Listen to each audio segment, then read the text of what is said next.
Every morning, Emma practiced her smile before leaving the house. Not because she was happy, because she had become very good at making people believe she was. She stood in front of the hallway mirror, brushed a strand of hair behind her ear, lifted the corners of her mouth, and waited until her face looked convincing. Soft eyes, calm expression, a smile that said, "I'm fine." Then she picked up her bag, turned off the kitchen light, and stepped into the world as if nothing inside her was falling apart. To everyone else, Emma was dependable. She replied to messages quickly. She remembered birthdays. She brought extra coffee for coworkers. She said no worries even when she was worried. She laughed at jokes she barely heard. She asked people how they were and listened carefully to their answers. People liked being around Emma because she made life feel lighter. No one noticed that she went home heavier every day. At work, she was the kind of person people trusted without thinking. If a meeting needed notes, Emma took them.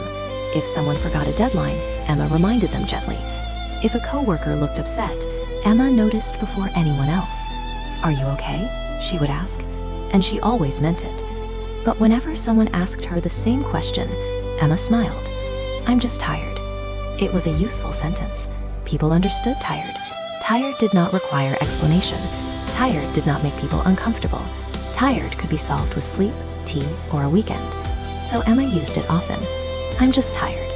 But the truth was, Emma was not only tired, she was disappearing inside herself. It started quietly. She stopped playing music while getting ready. Then she stopped answering calls after dinner. Then she stopped cooking proper meals and began eating toast over the sink. Then she stopped opening the curtains on Saturdays. Then she stopped making plans because canceling them made her feel guilty and keeping them felt impossible. Still, every Monday morning, she arrived at work with clean clothes, organized files, and a smile no one questioned. That was the hardest part, not falling apart, hiding it well. Emma worked in a small office on the 4th floor of a building with large windows and pale gray walls. Her desk was near the printer. On it, she kept a little plant, a blue mug, and a stack of sticky notes arranged by color. People joked that Emma's desk looked calmer than their entire lives. She smiled when they said that. They did not know that every object on that desk was part of her performance. The plant made her look hopeful. The mug made her look normal. The sticky notes made her look in control. And control was the only thing she still knew how to imitate.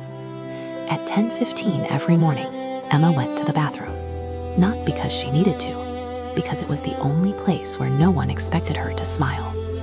She would lock herself in the last stall, sit down fully dressed, and press both hands over her mouth. Some days she cried. Some days she could not cry at all. Some days she simply stared at the floor tiles and tried to remember how to breathe without feeling like her chest was carrying stones. After a few minutes, she would stand up, rinse her face, fix her hair, and look at herself in the mirror. Then she practiced again. Soft eyes, calm expression, a smile that said, "I'm fine," and back she went. One Tuesday, her coworker Maya noticed that Emma's blue mug had a crack near the handle. "You should replace that," Maya said. Emma looked at the mug and shrugged. "It still works?" Maya laughed. "That is such an Emma thing to say." Emma laughed too, but the words stayed with her. "It still works." She thought about them all day. The mug was cracked, but it still held coffee. The plant was wilting, but it still stood upright. Emma was breaking, but she still answered emails. By noon, she had already helped 3 people, fixed a report, and told someone, "Don't worry, I'll handle it." No one noticed that she had not eaten. No one noticed that her hands shook when she typed. No one noticed that her smile appeared half a second too late. That evening, her mother called. Emma saw the name on the screen and let the phone ring. Then she watched it stop. A message appeared a minute later. "Just checking on you, love. Call me when you can." Emma stared at the words until they blurred. She wanted to call. She wanted to say, "Mom, I don't know what's happening to me." She wanted to say, I feel lonely even when people are kind." She wanted to say, "I'm scared because I don't feel like myself anymore." Instead, she typed, "Sorry, busy day. I'm okay. Love you." Then she put the phone face down on the table and sat in the dark kitchen until the room disappeared around her. The next morning, Emma was late. Only 10 minutes, but Emma was never late. When she entered the office, she apologized 3 times before anyone complained. Her manager smiled kindly. "Don't worry, Emma. You're allowed to be human." Everyone laughed softly. Emma smiled too. But something inside her twisted. "You're allowed to be human." She wondered when she had stopped believing that. At 10:15, she went to the bathroom. This time, Maya followed a minute later. Not because she wanted to invade Emma's privacy, but because, for weeks, she had noticed small things. The untouched lunch, the trembling hands, the forced brightness, the way Emma's eyes looked tired even when she smiled, the way she said, "I'm fine," too quickly. Maya stood near the sinks and waited. At first, there was silence. Then she heard it. A sound so quiet it almost wasn't a sound at all. Someone trying not to cry. Maya looked at the closed door of the last stall. "Emma?" Everything went still. "I'm sorry," Emma said quickly. "I'll be out in a second." But her voice broke before the sentence ended. Maya did not say, "Are you okay?" Some questions are too small for certain moments. Instead, she said softly, "You don't have to come out smiling."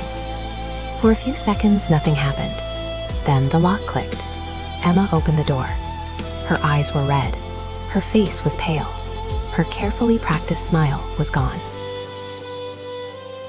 For the first time in months, she looked exactly how she felt. And because Maya did not look frightened, disappointed, or uncomfortable, Emma finally stopped pretending. "I don't know what's wrong with me," she whispered. Maya shook her head gently. "Maybe nothing is wrong with you. Maybe you've just been carrying too much alone."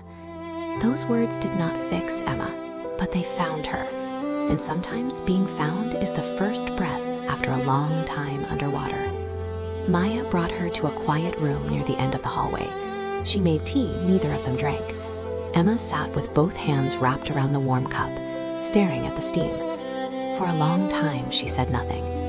Then the words began coming out slowly. She talked about waking up tired, about feeling guilty for not being grateful enough, about ignoring messages because replying felt impossible, about smiling because sadness made people nervous, about being surrounded by people and still feeling unreachable, about how heavy ordinary things had become. "I keep thinking I should be stronger," Emma said. Maya looked at her. "You are strong, but even strong people need somewhere to put the weight down." Emma cried then. Not the silent bathroom kind, not the controlled kind. She cried like someone who had finally been given permission to stop holding herself together with both hands. That afternoon, Emma went home early. For the first time, she did not apologize for needing rest. On the train, she opened her mother's message again. "Just checking on you, love. Call me when you can." Emma pressed call before she could change her mind. Her mother answered on the second ring. "Hi, sweetheart." Emma closed her eyes. For a moment, she almost said the usual thing. "I'm fine." But she was too tired to lie. "Mom," she whispered, "I don't think I'm okay." There was a small silence. Not empty, tender. Then her mother said, "Thank you for telling me." Those 5 words broke something open, not because they solved everything, but because they did not demand that Emma explain perfectly, recover quickly, or make her pain easier to understand. They simply made room for the truth.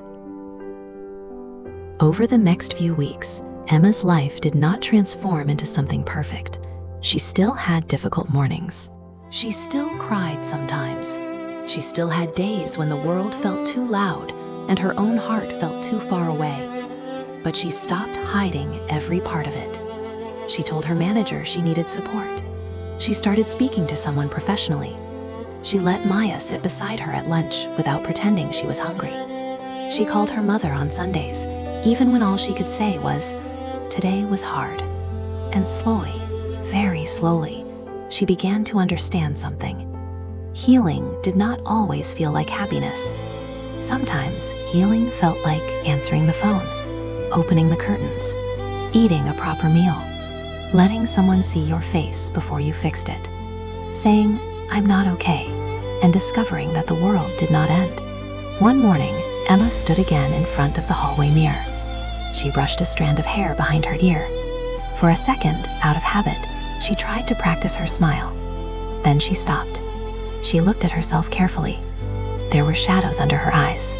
Her face looked softer than before, but also more honest. She did not look perfectly fine. She looked human. And for the first time in a long while, that felt like enough. At work, her blue mug was still on the desk. The crack near the handle was visible now. Maya had offered to buy her a new one, but Emma had decided to keep it a little longer. Not because it still worked, but because it reminded her of something important.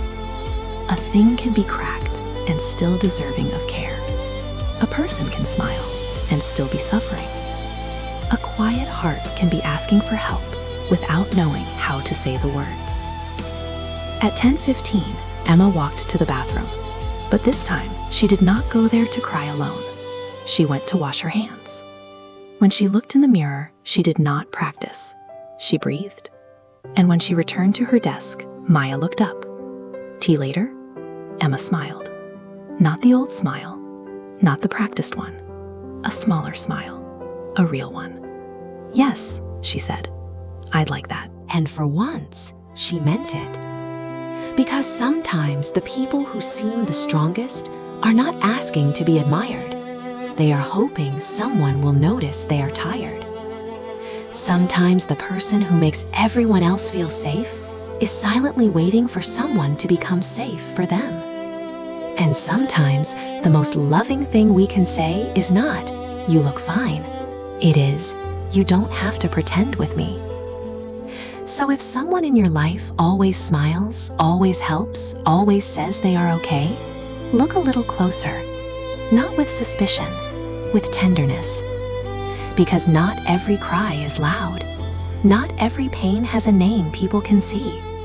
And not every person who says "I'm fine" is asking you to believe them. Sometimes they are quietly hoping you will care enough not to. If this story touched your heart, stay here with Daily Wellness.